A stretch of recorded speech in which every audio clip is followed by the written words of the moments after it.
Let's continue our look at lipids and fatty acids, and let's look at a particular group called the prostaglandins. Okay, these are well, they're considered hormone-like.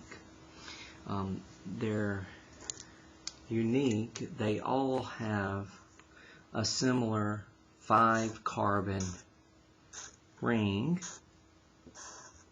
Okay, so they all have the 5-carbon ring in their structure.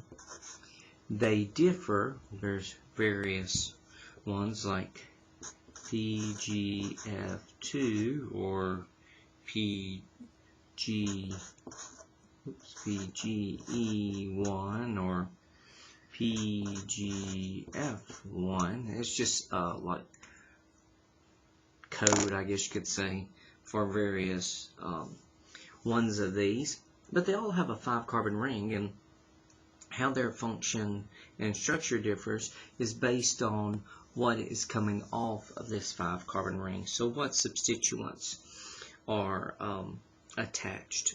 Now, all of these take their origin from a 20-carbon polyunsaturated fatty acid called arachidonic acid.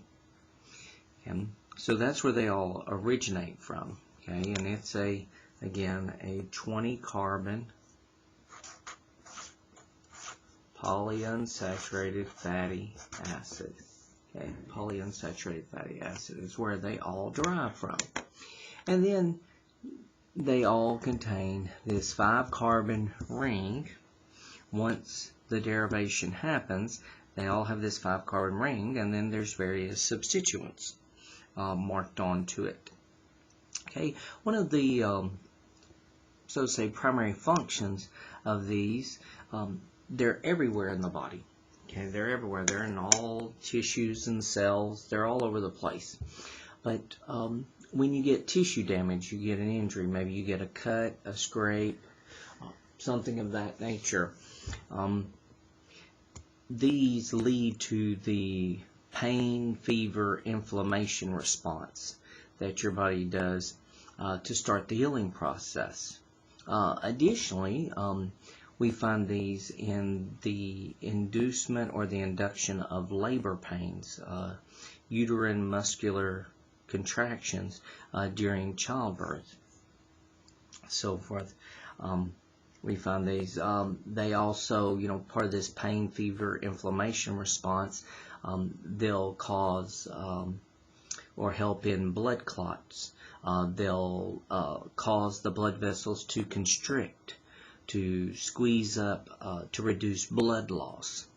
Okay, so they have lots of, so to say, healing human responses. Now, how we treat them is we can treat them with NSAIDs. And remember, common NSAIDs are things like over-the-counter Motrin, Aleve, naproxen, ibuprofen, so you find it like in Advil. We treat it with the NSAIDs. And what the NSAIDs particularly do is they inhibit the enzymes that kind of direct or assist with their functioning and production. And so if we interrupt that enzyme use, then we don't see these responding to pain, fever, and inflammation. Okay?